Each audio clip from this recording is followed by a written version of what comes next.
사람들이 제일 어려워하는 질문이 있습니다. 그게 뭐냐면 나는 누구인가? 도대체 인간은 어떤 존재인가? 삶은 어떠한 것인가? 이런 질문을 되게 어려워합니다. 그래서 우리가 보통 형 이상학적인 이 질문이다 또 얘기를 하죠. 그리고 답을 내려도 너무 그거 형 이상학적인 거 아니냐, 너무 현실과 뒤떨어진다, 이런 얘기들을 주로 합니다. 우리가 인류 역사를 이렇게 쭉 우리가 그 기원 후만 해도 2000년 역사 아닙니까? 벌써 2025년도인데 얼마나 많은 철학자들과 얼마나 많은 사상가들이 인간은 누구인가, 나는 누구인가에 대해서 답을 내리려고 시도를 했죠. 그러는 사이에 많은 희망들이 없어지고 사라지고 그러다 보니까 실제로 많은 그런 사상들이 나오기 시작했습니다. 그래서 어떤 것들이 인간을 구원할 수 있다. 그래서 많은 사람들이 유토피아를 꿈꾸고 이런 사상과 이런 정치 체제를 가지고 있으면 사람들에게 구원이 될 것이다. 이렇게 얘기를 하면서 흘러왔습니다. 그런데 안타까운 사실은 우리의 창조주가 되시는 하나님을 만나지 못하기 때문에 정말 내가 누군가에 대해서 정체성을 확실하게 내리지 못하고 방황하고 있습니다. 많은 사람들이 자아 정체성을 어디서 찾고 있습니까? 안타깝게도 썩어질 것에서 찾고 있습니다. 지금 한국 사회가 굉장히 다른 나라들보다도 전 세계가 비슷하지만 특히 한국 사회가 그 어떤 진행 속도가 굉장히 빨랐던 것 같아요. 경제 발전이 확 일어나다 보니까 기독교인들조차도 거기에 함몰이 돼서 돈이 나의 자아, 그리고 우리 신앙의 어떤 기준, 응답의 기준, 이런 것들이 썩어질 것이 그 기준이 되어버린 그런 지가 한국 사회입니다. 안타깝게도 교회도 거기에 휩쓸리고 있죠. 그래서 우리가 신앙생활을 하는데 내가 경제력 이거밖에 안 된다? 갑자기 자아 정체성이 흔들리기 시작합니다. 내가 신앙생활을 하는데 건강이 안 좋지, 왜 암이 걸리지? 이런 거 생각할 때마다 하나님이 나를 붙들고 계시지 않는가? 그리고 지금 많은 청년들이 취직이 안 돼서 어려움 당하고 있습니다. 이런 상황 속에서 크리스천 이 청년들이 거기에 대해서 많이 당황하고 있죠. 그래서 요즘에는 결혼도 포기하고 많은 것들 포기합니다. 정체성을 땅의 것에서 찾고 있으니까 자꾸 사람들이 흔들리고 마음의 병과 어떤 공황, 그리고 어떤 사회적인 여러 가지 이 손해들이 너무나 많이 일어나고 있습니다. 결국에는 우리의 정체성을 우리의 창조주가 되신 하나님으로부터 찾지 못하면 결국 인간은 방황할 수밖에 없는 거죠. 이게 이제 근본적인 문제이지만 지금 전 세계와 특히 이제 한국 사회가 그 눈에 안 보이는 것들, 그 정신적인 것들에 대한 가치를 모르니까 사회가 급속도로 무너지고 있는 그런 현실입니다. 그래서 오늘 우리가 이 본문을 보면서 정말 우리 인간에게 뭐가 문제고 우리 인간이 정체성을 어디서 찾아야 되냐, 내가 도대체 어떻게 살아가야 되냐, 어떻게 잘 살아가야 되냐, 그것이 성경에 기록되어 있습니다. 오늘 이 본문에 기록되어 있는데 결국에 인간의 모든 문제는 다른 데서 오는 것이 아니라 그 죄, 우리가 하나님께 범죄한 그 죄로 인해서 우리 인간의 모든 비참함이 찾아왔다는 사실을 오늘 우리는 봐야 되겠습니다. 다른 데서 온 게 아닙니다. 우리 인간의 모든 문제는, 우리 인간의 모든 슬픔과 고통과 여러 가지 역경과 모든 것들은 죄의 비참함에서 왔습니다. 죄로 인해서 나의 창조주가 되시고 나의 공급자가 되시고 나의 모든 것이 되신 하나님을 바라보지 못하는 것에서 오는 거예요. 그러니까 인간이 얼마나 비참해졌냐면 각종 철학과 각종 사상을 만들어내면서 나름대로 열심히 연구하고 나름대로 열심히 이 파악을 하려고 노력을 하는데 오히려 그것이 하나님과 만날 수 없는 다른 길이 되어버리고 말았습니다. 더 안타까운 사실은 신학에 대해서도 많은 사람들이 신학을 연구하고 하는데 그것이 하나님으로부터 나온 신학이 아니라 왜 인간이 이렇게 왜 고통이 왔을까? 여기에만 집중을 하다 보니까 다른 이상한 신학들이 나오기 시작했어요. 그래서 오히려 하나님과 멀어지고 우리의 구속주가 되신 그리스도와 멀어지는 그런 현상들이 교회 안에서도 일어나고 있습니다. 그래서 오늘 우리가 이 본문을 보면서 인생의 본질 무엇인가 여기에 한번 집중하시면서 보시기 바랍니다. 첫 번째로 구원에 대해서 우리가 올바르게 알고 이해해야 됩니다. 오늘 2장 8절 보십시오. 너희는 그 은혜에 의하여 믿음으로 말미암아 구원을 받았으니, 여기서 이제 세 가지입니다. 은혜에 의하여, 첫 번째 은혜에 의하여, 두 번째는 믿음으로 말미암아, 그리고 세 번째 중요한 키워드가 뭐죠? 구원을 받았으니. 이게 세 가지예요. 은혜, 믿음, 구원. 자, 이 믿음이라는 방편을 통해서, 믿음이라는 통로를 통해서 하나님의 구원이 우리에게 들어오게 됐는데, 그 구원에 대해서 많은 사람들이 오해를 하고 있습니다. 오늘 구원에 대해서 우리가 좀 살펴봐야 되겠는데, 1장 3절에서 14절까지의 내용하고 우리가 지난번에 봤던 2장 1절에서 7절까지의 내용이 이 구원의 내용입니다. 첫 번째 뭐죠? 우리 1장 3절부터 봤을 때 우리 뭐가 나왔죠? 예정임 나왔습니다. 예정. 창세전에 우리를 택했다 그랬죠. 예정과 택하심이 나옵니다. 그래서 하나님이 우리에게 그 택한 자에게 뭘 베푸셨냐?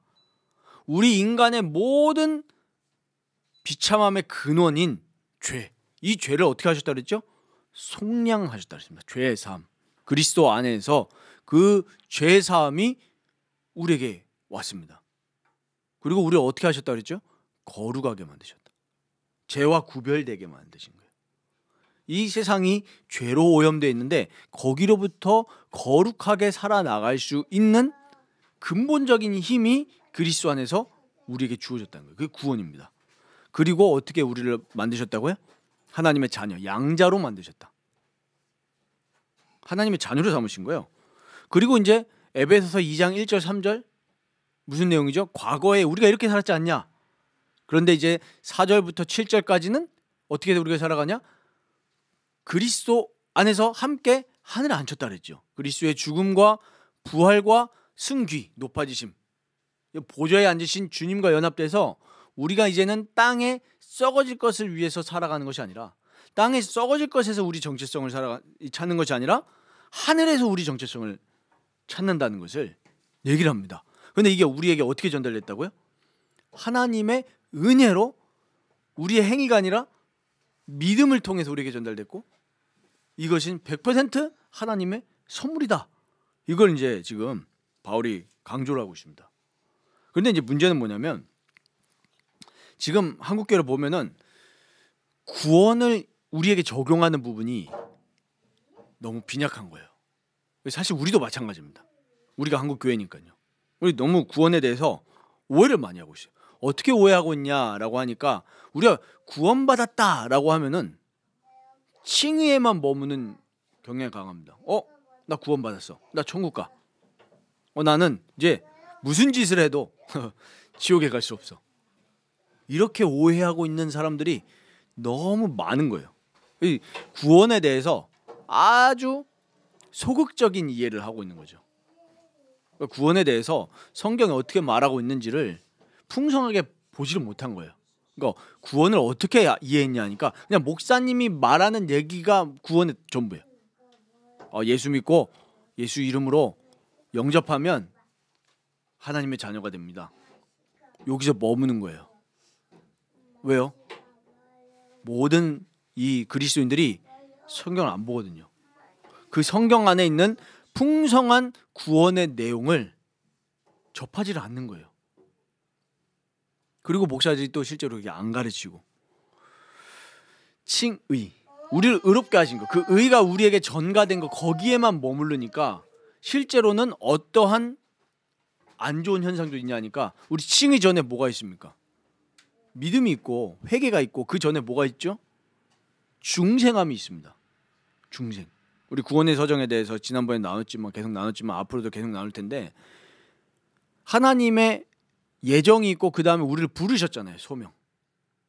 복음으로 우리를 초대하시고 그 시간에 성령께서 우리를 물과 피로 거듭나게 하십니다. 그러니까 실제로 중생이 뭔지, 그 회개와 이 죄사함에 대한 메시지가 올바르게 강단에서 선포되지 않고 그냥 예수 믿으면 천국 갑니다. 값싼 구원에 머무르니까 실제로 교회 안에 중생함을 받지 못한 사람들도 엄청 많은 거예요. 근데 실제로 우리가 중생함을 받고 성령에 붙들린 사람은 어떻게 됩니까? 점점 말씀을 보고 싶고 자꾸 말씀 앞으로 끌려가요. 그리고 기도하고 싶고 하나님을 기뻐하고 하나님을 찬양하는 그 마음이 내가 드는 게 아니라 중생함을 받은 사람은, 성령의 인도함을 받고 있는 사람은 그런 마음을 계속 주신단 말이에요. 그런데 실제로 구원에 대해서 오해하고 있으니까 많은 사람들이 실제로 교회를 다니면서도 하나님을 찾지 않고 말씀을 기뻐하지 않고 그냥 머무르는 거예요. 정체성을 자꾸 어디서 찾는 거예요? 구원에 대해서 찾는 것이 아니라 예수 믿었으니까 이렇게 복 받는데 여기서 찾는 거예요. 그러니까 우리 지난주에도 나눴지만 바울이 뭐라고 합니까? 우리가 그리스도의 부활이 없다면 우리가 죄사함을 받지 못했을 것이고 아직도 그 가운데 거하실 것이다. 그리고 그리스도의 부활을 우리가 바라보지 않고 살아간다면, 다만 바라는 것이 세상의 삶뿐이면 우리가 세상에서 제일 불쌍한 사람이라고 했어요. 그래서 이 시대에 교회 다니는 사람들 어떻게 보면 우리가 불쌍한 사람일 수 있어요.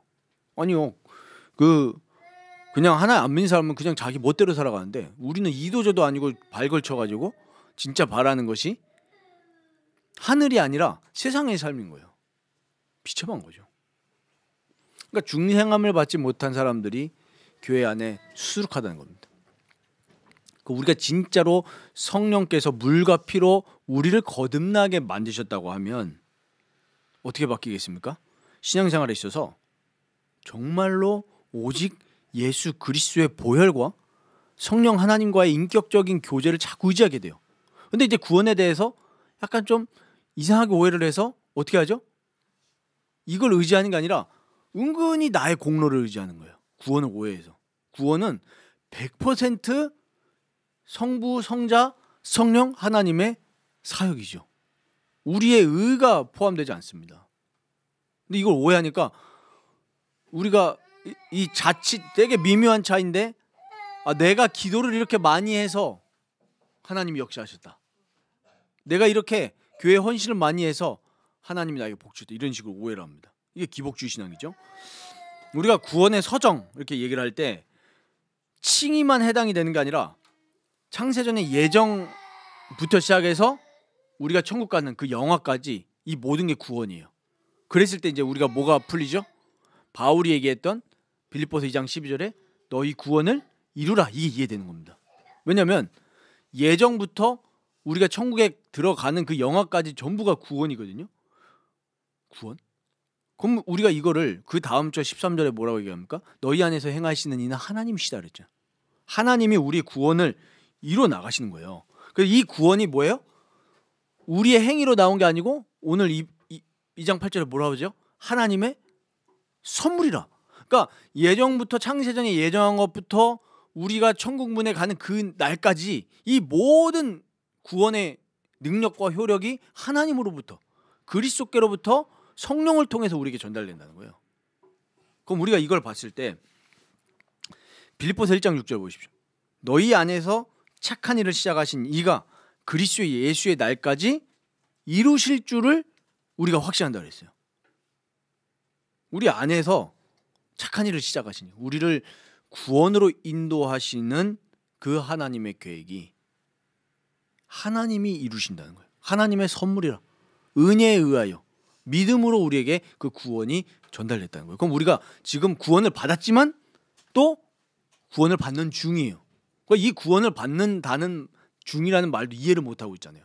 사람들이 구원을 받는다, 구원을 힘써 이루라 이러면 뭐라는 줄 아십니까? 야, 너 구원에 확신 없어? 이럽니다. 이미 우리 칭이 됐지만 그 성화도 구원이라니까요. 우리는 구원을 계속 이루어 나가야 되는 거예요. 힘써 이루라. 어디에 의지해서요? 그 하나님의 은혜와 성령의 인도하심에 의지해서 이루어 나가는 거죠. 왜? 자력 구원이 아니라 우리 구원은 은혜로 우리에게 선물로 주어지는 거니까요. 그러면 이제 우리가 마음의 시선을 어디에다 둬야 되는지 그거를 오늘 점검해야 됩니다. 어떻게 살아갈 것인가? 이게 이제 정체성에서 오는 건데 에베소서 2장 10절 보십시오. 오늘 10절 보면은 이게 아마 2장 8절과 9절은 우리가 잘 아는데 10절은 조금 놓치는 경향이 있는 것 같아요. 뭐라고 합니까? 우리는 그가 만드신 바라. 우리가 누구라고요?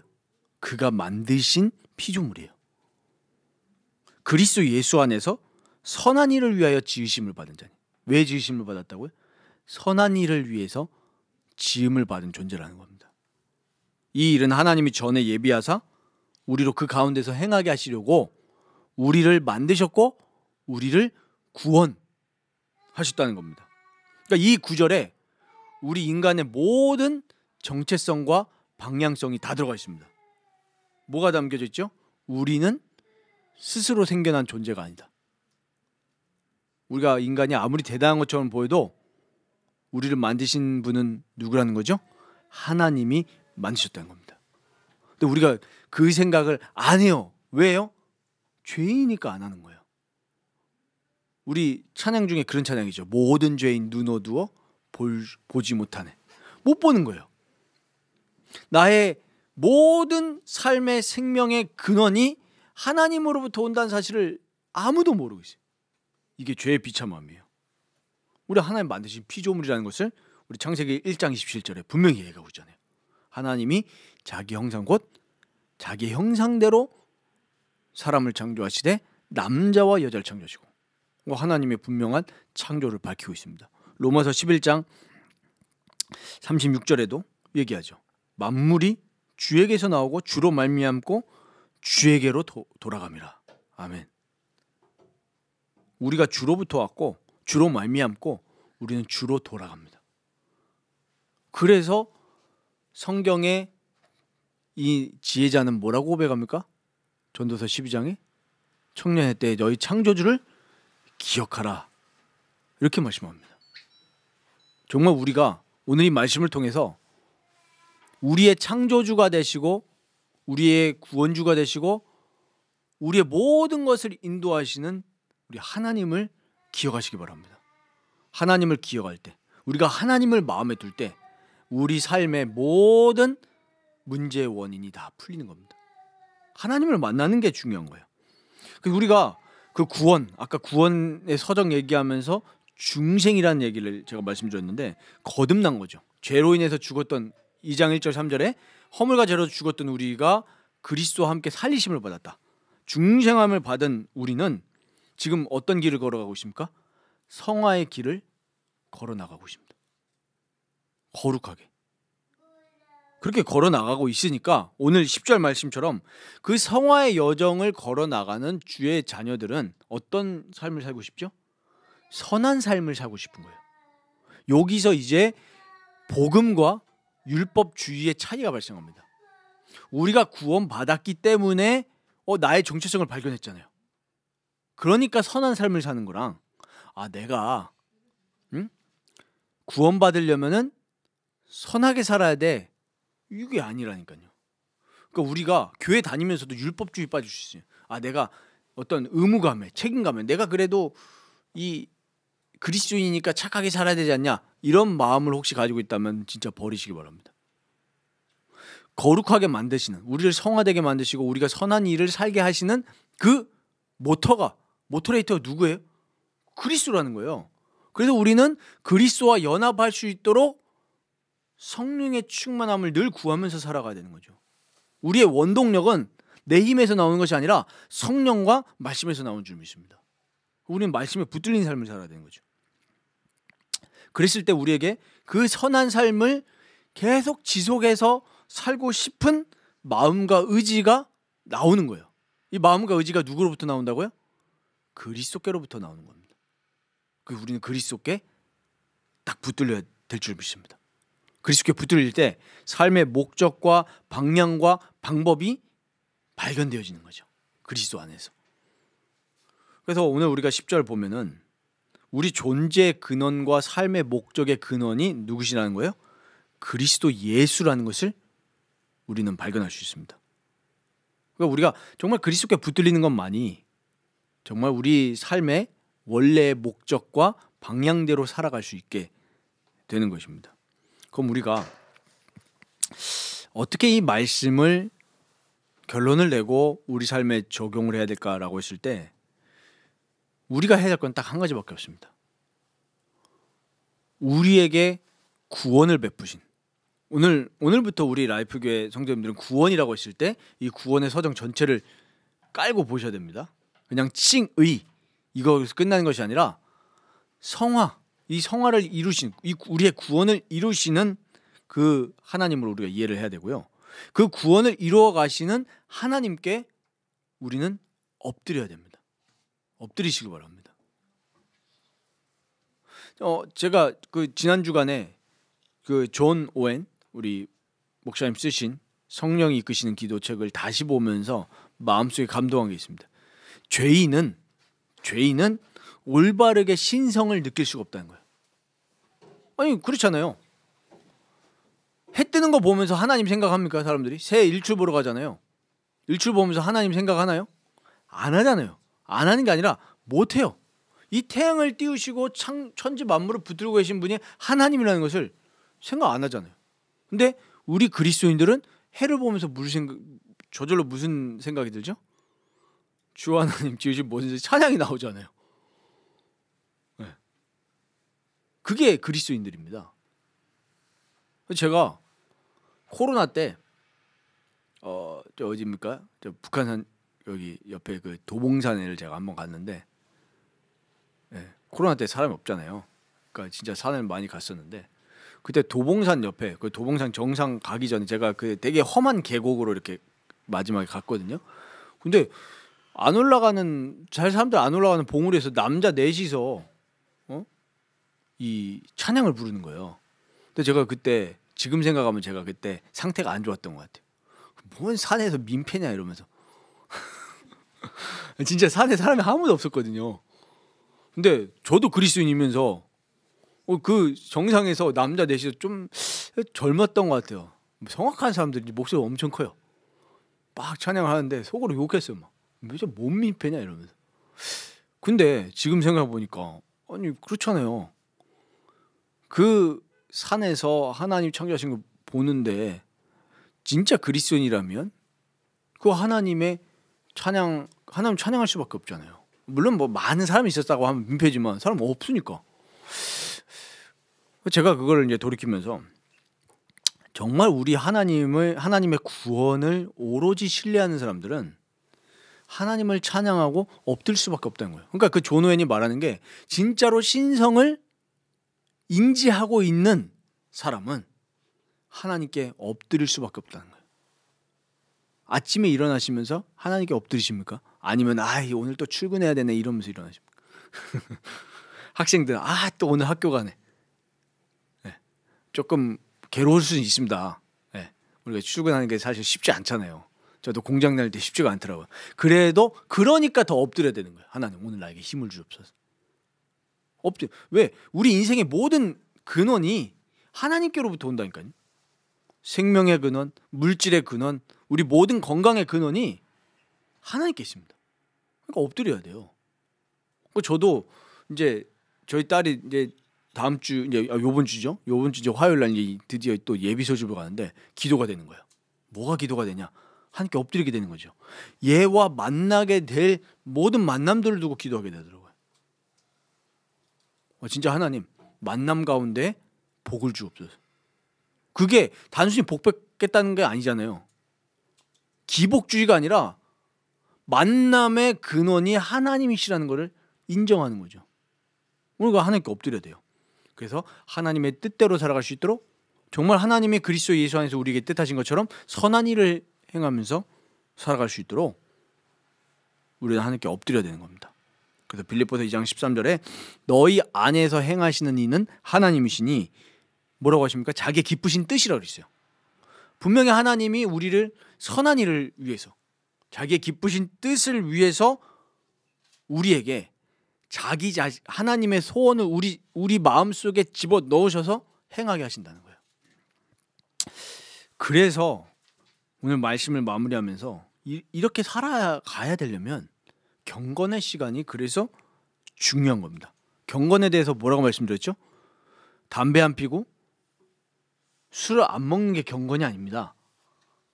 경건은 우리 주님과 친밀한 교제를 하는 게 경건입니다. 경건의 정의가 주님과 교제하는 거예요. 그래서 우리가 새해를 시작을 했는데 묵상하는 시간과 하나님께 기도하는 시간을 꼭 구별해 놓으시기 바랍니다. 우리가 구별해 놓지 않으면 우리가 하나님께 엎드리지 않는 존재예요. 기본적으로 우리 이 디폴트 값이 어떤 값이냐면 하나님을 인정하지 않고 하나님을 대적하고 내 마음대로 살아가는 게 우리 본질이라니까요. 말할 때 혹시 기도하시면서 말하십니까? 안 하잖아요. 그냥 말한다니까요. 행동할 때 하나님께 물어보고 행동하십니까? 안 그렇잖아요. 우리 죄성이에요. 그래서 우리가 말씀 묵상과 기도를 통해서 자꾸 하나님과 교제하고 하나님의 뜻을 질문하고 하나님이 나에게 원하시는 게 뭔가를 계속 질문해야 된다는 거예요. 제가 어느 한 그 평론가의 글을 보다가 이런 걸 들었어요. 참 맞다 싶은 게 대통령이 목적인 사람이 대통령을 하면 안 된다는 거예요. 그러니까 뭔가 할 일이 있어서 대통령을 해야 되는 거지 대통령이 목적이 되면 안 된다는 거예요. 제가 그게 되게 와닿는 거예요. 마찬가지다. 목사도 목사가 목적인 사람이 목사를 하면은 타락을 하는 거예요. 모든 일도 마찬가지죠. 회사를 다니는데 그 회사에서 월급 받는 게 내 목적이 아니란 말이에요. 하나님의 깊으신 뜻이 있다니까요. 그러니까 우리가 그거를 계속 질문하고 주와 교제하면서 구별된 시간이 없으면 우리가 흘러 떠내려가요. 그래서 제가 말씀 한 구절을 말씀드리겠습니다. 골로새서 2장 6절 8절 한번 찾아보시기 바랍니다. 골로새서 2장 6절 8절 보시면은 6절에 이렇게 얘기합니다.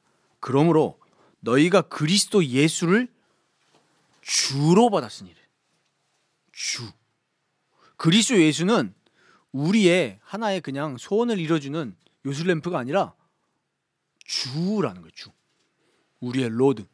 주라는 겁니다. 주로 받았으니까 그 안에서 행하라. 그리스도 예수 안에서 행하라는 거예요. 그럼 당연히 우리가 그리스도 예수와 교제해야 되죠. 예수님의 뜻을 물어보고 지금 예수님이 나에게 지금 뭘 원하실까? 이걸 계속 질문하는 경건의 시간이 필요하죠. 그러니까 7절에 그 안에 뿌리를 박아라. 그리스도 예수를 주로 삼고 행하는 거에 뿌리를 박아라. 이게 우리 훈련이에요. 내가 돈 버는 거, 돈 쓰는 거, 뭐 우리가 공부하는 거, 커리어 쌓는 거 이런 모든 것들을 그리스도 안에서 행해라. 그래서 거기서 세움을 받아서 교훈을 받은 대로 믿음에 굳게 서서 감사함을 넘치게 하라. 8절에 중요합니다. 누가 철학과 헛된 속임수로 너희를 사로잡을까 주의하라. 이게 포인트입니다. 우리는 아니라고 거부하지만 계속 다른 사상과 다른 속임수들이 우리를 자꾸 마음속에 스며들어와요. 진짜 스며들어옵니다. 우리 뭐 스며듦이라는 거를 웃기게 써가지고 뭐 이렇게 얘기하잖아요. 스며들어요 계속.